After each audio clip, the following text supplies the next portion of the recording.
Hi, everybody. The story I am sharing tonight was told to me by my Uncle Omar, a fisherman his entire life. When you hear it, you might have many doubts, but I assure you that you will feel exactly the way I did when I first heard it.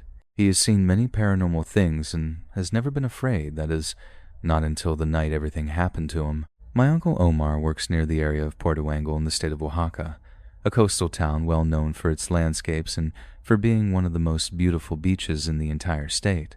What happened to my uncle occurred around the year 2006 when he was just a two-year-old young man, though he already knew how to navigate the open sea well. My uncle says that back then it was very common for many to go out to sea in the afternoon and spend the entire night fishing in a small skiff, lighting their way with only headlamps and relying on pure experience to orient themselves in the middle of the darkness. That time, my uncle says, he had gone out with his younger brother, my uncle Raimundo, for a famous night fishing trip, one of those long journeys where they look primarily for red snapper and grouper, which, in that part of the coast, move in areas where the water feels deep and quite heavy, unfortunately very far from the shore where nothing is visible but the blackness and foam when the moon barely helps. They set out while there was still some sunlight, around 6 inches the evening, but little by little, they drifted further out into the sea until the coast was practically invisible and only distinguishable as a very faint line in the distance. They arrived at the designated spot where they cast their nets and lines for hours. They spent the time catching fish, arranging them, checking hooks, and casting everything back into the water with the sound of the motor off, the slap of the sea against the boat, and the white light of their lamps cutting through the darkness as if they could see nothing else. My Uncle Omar said the night felt a bit strange, but not because there was a storm or strong wind. On the contrary, that was what gave him a bad feeling. The sea was too calm. There was almost no breeze, and practically nothing could be heard. When one is in those waters, one learns to recognize the normal noises of the night, the motors of distant boats, a fish jumping, or the rhythmic breathing of the ocean. But that time, he says, there were moments when it seemed the sea was completely silent, as if something around them were listening too. By about 2 a.m., after several hours of working, they decided to rest a little, even if just for a moment, maybe only 2 hours before continuing to fish and then returning with what they already had to the beach. As best they could, they settled inside the boat, and with that much fatigue, it didn't matter if they were lying down uncomfortably or were stiff. They simply took some clothes and covered themselves as if they were blankets. My uncle said that perhaps half an hour or maybe an hour had passed, he wasn't entirely sure, when suddenly he felt a dry thud under the boat, not strong enough to capsize them, but hard enough to wake him immediately. My Uncle Omar opened his eyes, totally confused, thinking first that the tide had shifted or that a log had hit them, but as soon as he stayed still, he realized it hadn't been a simple bump. Something was hitting the boat. The thuds themselves weren't like hammer blows, but rather like those shoves felt from below, as if something alive were brushing against them and hitting them on purpose. My uncle quickly woke his brother and asked him in a low voice if he too was feeling that movement. My other uncle, still half asleep, didn't understand well until the boat shook again, and then he sat up abruptly. They both turned on their flashlights and began to shine them toward the water, one on each side, trying to find what was hitting them, but they saw nothing, only the reflection of the light on the black surface, the small waves moving, and below, a heavier darkness that seemed to swallow the light of their lamps. My Uncle Omar said that was one of the ugliest moments he has ever lived through, because hearing and feeling something without seeing it is more desperate than seeing it face to face. Then, the boat moved again, this time more strongly, and when his brother turned the lamp to the side, both caught sight of an enormous shadow passing beneath the water. It wasn't a clear shape. It wasn't like seeing a well-defined fish. It was more like a black, elongated, thick mass moving slowly beneath them, but so large that the light couldn't encompass it completely. My uncle calculated that it measured some 7 or 8 meters, perhaps more, because what they saw was only a part of it. At that moment, they thought of everything possible. A whale, a very large shark, some monstrous stingray or whatever it was, but nothing fit quite right. First, because of the size, and second, because it wasn't just passing near, it was hitting them as if wanting to capsize them. My Uncle Raimundo, already overwhelmed by fear, did what any of us would have done. He went and started the boat's motor to get out of there immediately. The motor started very well, Of course, it coughed a little and then stayed running, vibrating strongly, waiting for them to shift into gear. My Uncle Omar said that as soon as he heard the motor, he felt a bit of relief because he thought that in seconds they would be moving, getting away from that thing, but that wasn't the case. The boat trembled with the motor running, the water swirled behind, and yet they couldn't move at all. It was as if something from below or from the side was holding them. His brother accelerated much more, and nothing. That was a horrible feeling, he told me, because the boat wanted to move, the motor was responding, but it seemed to be stuck by that thing holding them. That was when the two of them really thought they were going to die, not because they knew what that was, but precisely for the opposite, for not knowing. If it had been a shark, well, at least you understand it's an animal. If it were a whale, maybe you'd even hit it by accident. But that thing didn't move. It stayed stuck to the boat, holding them and hitting them again as if wanting to capsize them. My Uncle Omar told me once that the worst fear is not the animal you know, but the one whose face you cannot see. When they thought all was lost, a very desperate idea occurred to the pair of fishermen. My Uncle Omar shouted to his brother to throw all the fish into the water. Yes, all of it, even if they lost the whole night's work. The idea was that if that thing was a predator, it might be distracted by the fish and release them. In a rush between the two of them, they began to grab what they had pulled in over hours and started throwing it into the sea as fast as they could. Some fish were still moving. Others were mangled by the blows and the handling of the boat. My uncle even opened them a bit more with his knife so the blood would flow, thinking that the scent would draw that thing holding them from the bottom of the ocean even more strongly. And yes, almost instantly, the water around the boat began to turn red. First dark spots, and then as if a thick cloud of blood were dissolving around the boat. It was precisely then that they saw something that, to this day, no one in the family has been able to explain. My uncle swore to me that they weren't drunk or tired to the point of hallucinating, much less crazy. They say that from the water began to emerge a thing with tentacles, but not like those of a normal octopus. These were thinner in some parts and thicker in others. They were of a dark, shiny tone and moved with a strange speed, exactly as if they were sniffing. And wait, that wasn't the worst of it. The worst, my uncles recount, was that on part of those tentacles, or rather at the tips of them, one could see small mouths clearing throat, small, round mouths that opened and closed, latching onto the fish they had thrown in just a moment before. My uncle says that those things didn't just suck, they bit. Those mouths with teeth at the end of all the tentacles were biting and swallowing the fish they had tossed. They even say they heard little wet snapping sounds, as if dozens of small animals were eating at the same time. While that thing entertained itself with the catch, the boat was finally free. My Uncle Raimundo didn't wait even a second longer. He gave the motor more power, and this time they were able to move suddenly. It was exactly as if that thing had truly let them go and left them free. They sped away at full speed, without looking back and with the fear lodged in their throats. But even so, before moving away completely, my Uncle Omar says he looked one last time at that thing, at that scene, and the last thing he saw was how the water was stirred and blood red, several of those tentacles coming out and dipping back into the water, just as if they were arms fighting each other for the remains of the catch. But clearly they weren't normal tentacles. They were dozens, perhaps hundreds of those things that had mouths at the end of everything. When they returned to the coast in Porto Angle, no one believed their story. Some said it was surely a whale shark and they had confused it out of fright. Others said it was perhaps a pile of eels or scavenger animals attracted by the blood, but my uncle would get angry every time he heard that. He said no, that he knew the sea perfectly since he was a child, that he had seen sharks, dolphins, mantas, turtles, even large, strange animals, but never something like that, and much less something that could stop a boat and then sprout tentacles with mouths. Over the years, this story has become a legend in my family, and although to this day no one knows exactly what attacked them, my uncles are completely sure of one thing. Whatever it was an animal that has not yet been discovered. Family CH, I remind you that we have new videos every day and live streams every Wednesday and Saturday night. We await you so you can tell us your story. We continue.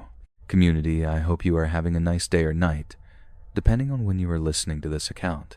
My name is Martine, and this happened to me in the year 2013 when I was still a young lad and worked as a fisherman in the La Encruciada area, heading toward PG Japa and Chiapas, where my hometown is. In those days, I used to go alone from early morning before the sun started to get hot, and I would carry my things in a simple cart where I would load the fish that I sold in stores or in the houses of the town. That day went very well, honestly. Since the morning, the lagoon was very calm. The water barely moved, and I caught good majaras and some small snooks. When it turned about 6 inches the evening, seeing the sun going down and the bush around getting darker, I decided it was better to head home with what I had caught. I was loading the catch onto the cart when I saw a woman approach me. From what I remember, and this I will never be able to forget, she would have been about 50 years old. Although she didn't look that old, she still looked whole and quite strong. The first thing that caught my attention was seeing the face she had, for it was a face of such anguish as if she were truly desperate. And it was no wonder, since she asked me if I had seen her son.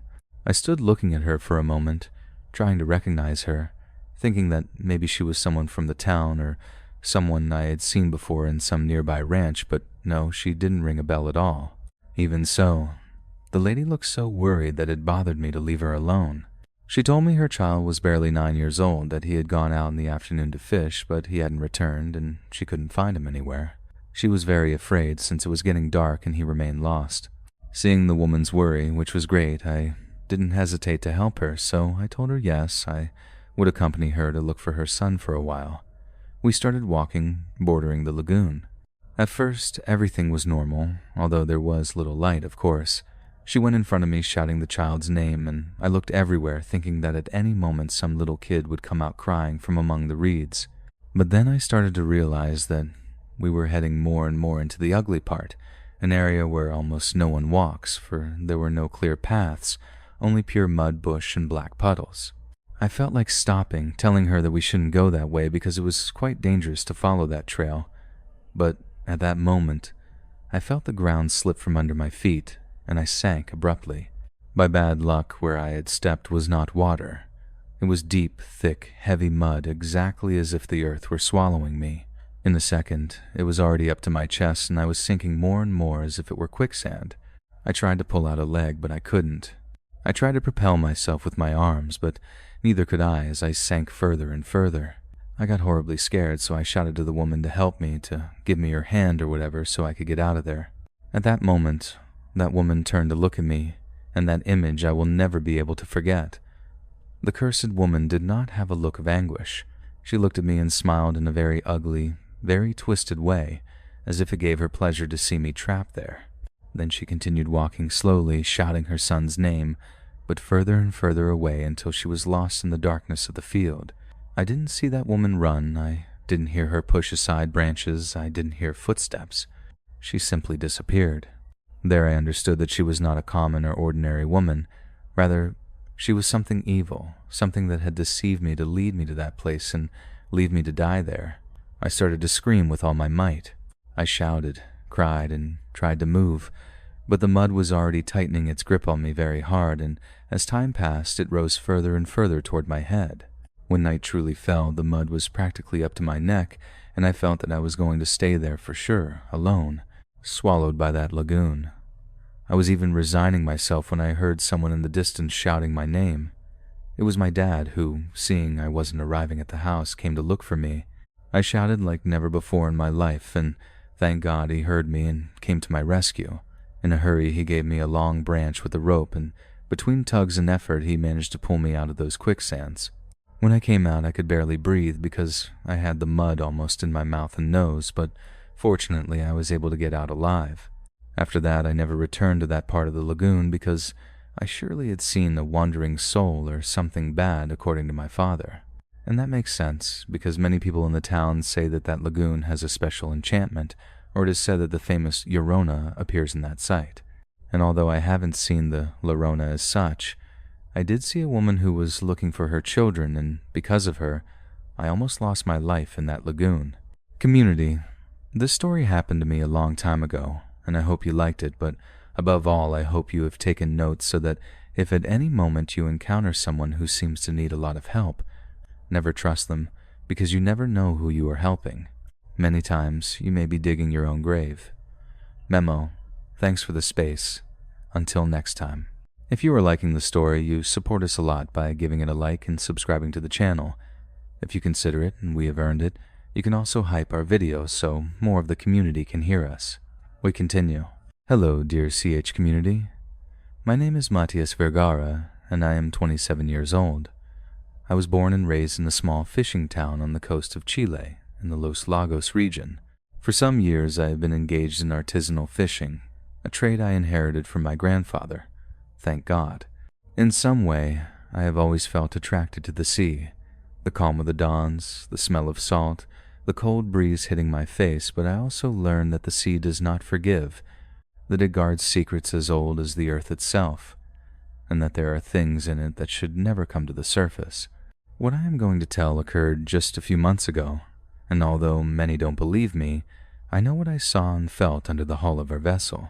That day we had set sail very early, at about 5 inches the morning. On that occasion there were 4 of us on the boat. Carlos, the oldest of all, who had been fishing for more than 40 years. Rodrigo, a strong and jokey man who was a good friend of mine, and my cousin Esteban, who was just starting out in the fishing trade. I, for my part, was the one who operated the motor and guided us out to sea. The day dawned covered in clouds with the wind blowing in gusts that kicked up foam. But for us, that was nothing new. We had been casting nets for 7 hours, fighting against the current, until we managed to catch a good quantity of hake and mackerel. By 2 inches the afternoon, we were tired, so we decided to return. Furthermore, the sea seemed to want to close in on us, and that was not good at all. In fact, the waves were hitting hard, and it was darkening as if a storm were coming. It was then, while we were advancing toward the coast, that we saw it a few meters from the bow. A cloud of scavenger birds spinning in circles, diving and letting out heartbreaking shrieks. But what was this large quantity of birds doing, flying over that circle in the sea? Well, floating on the water was the enormous white and black body of a beast. "It's a whale!" shouted Esteban, surprised. I turned off the motor and we let the current draw us closer to it. The smell was the first thing that hit us, a mixture of blood and rot, so strong it made our stomachs churn. Indeed, what was in the sea and what those birds were devouring was a whale that was floating inert. But what truly left us frozen was that this whale was only in half. The other part of its body had disappeared. Carlos, with his eyes narrowed, pointed to the cut. "Look closely, boys. This isn't a shark bite or an attack from another animal. This is a clean cut, too clean to have been made by a bite. It's as if someone had cut the animal with a giant knife." We all remained in silence, as he was right. The edge of the cut was perfect, without tearing, without teeth marks. But what could cut an adult whale over 5 meters long like butter? While we were observing, the scavenger birds that were devouring the flesh began to become agitated, and in a second they all took flight in a panic, as if some invisible thing had frightened them. The air remained in a thick silence, broken by the creak of the waves against the hull. It was then that we felt a strange movement.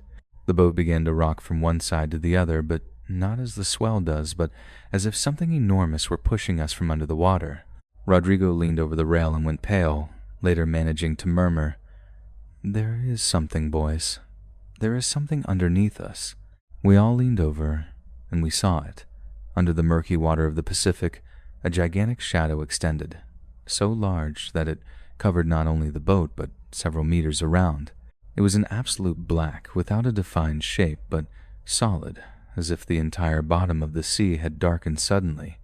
My heart pounded against my chest. I knew that what was there weren't sharks or whales. That was bigger, quieter. I felt as if the sea itself were observing us, but from below. Suddenly the shadow moved. It did so with a slow, heavy displacement that made the entire boat vibrate. Then, with a sudden movement, the whale's carcass began to sink. Not as when an animal goes to the bottom, but as if something invisible were pulling it into the depths. The water closed over the body, and in a matter of seconds, half of that enormous whale disappeared. The boat shuddered one more time, and for an instant, we thought they were going to sink us too. Esteban screamed in terror, and Carlos only mumbled prayers with his sight fixed on the water. Rodrigo tried to start the motor, but it wouldn't respond. During those eternal seconds, we all felt the same, that thing which was watching us was going to sink us at any moment and wouldn't let us go. It was a presence we didn't see, but we couldn't avoid the pressure felt just from seeing that shadow. Finally, and as if it had lost interest in us, the shadow began to slide little by little into the depths. The water returned to its agitation as before, and the motor started on the first attempt. No one said anything until the coast appeared on the horizon. That night, none of us could sleep. Every time we closed our eyes, I would see the intense silhouette again under our boat, with the clean cut on the whale and that deathly silence that seemed to disappear. Since then, when we go out to fish and see birds hovering over a point in the sea, Carlos always tries to avoid it, because we still have sequels of what we saw that time. It is said that what prowls under those waters is not a common animal, but something older, larger, and more intelligent. And I know they are right, because that afternoon in the Pacific I felt that something was observing us, that an enormous monster of the depths was just a few meters from us and spared our lives. My name is Valentina Rojas, and I am a native of Chiloé, Chile, from where I send a big greeting to you and the entire community of Cuenta Historias. I grew up my whole life listening to stories that my father, Armando, used to tell me often. My father was a fisherman practically his entire life. He used to say that the sea was everything for him, his job, his sustenance, but also his condemnation. Among all the stories he lived, there was one that he never told in public because he was embarrassed that they would call him crazy, but that he did tell the family as an anecdote. What he and his companions saw that time was not human nor terrestrial.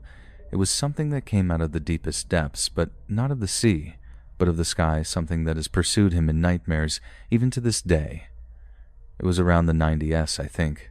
During that time, my father and 6 other fishermen went out in a large boat called La Esperanza, much more robust than their artisanal skiff, in search of a great catch.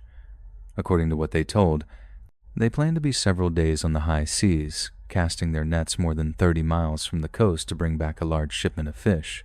My father says that when they were already at sea, everything was calm, too calm. The sky was clear, full of stars that seemed brighter than ever. But suddenly, while several of them were on a deck of the boat, looking at the sky, they noticed something strange. A light was descending slowly from the firmament. At first they thought it was a shooting star or perhaps a plane. However, the light didn't seem to be floating, rather, it seemed to be falling to the sea with a very slow movement. Suddenly, and to the surprise of all present, they saw it. They saw how that thing fell into the sea and started to sink slowly, and when it did, it illuminated the waves with a metallic blue flash, an electric blue. It was as if a star had fallen from the sky, said one of the sailors, and no one else wanted to talk about the topic. But everyone felt it. Something had entered the oceans that night, but they wanted to leave it at that. Hours later, while they were checking the nets, something began to pull them with enormous strength, to such a degree that the boat's motor roared, and even so, it seemed that a beast was pulling from the bottom of it. When they finally managed to bring up part of the net, they discovered that it was totally torn, as if it had been cut by very large blades. The water around the boat began to agitate, and in that same instant, the terrifying happened. My father says that, out of nowhere, he saw a tentacle emerge. This was enormous, thicker than the boat's mast, and glowed faintly with bluish flashes under the translucent skin. The men retreated in terror while that appendage glided over the deck, searching, feeling, as if it had a will of its own. The contact left a luminous slime that sputtered as if it were liquid fire. My father said his heart stopped upon hearing a guttural sound that came from the sea, a deep roar mixed with a metallic hum, as if thousands of insects were vibrating at the same time. Since at that moment they saw it well, the sea opened, and from the water emerged a gigantic octopus of an enormous size, like a 2-story house or perhaps larger. Its eyes were immense globes, round and shining like lampposts.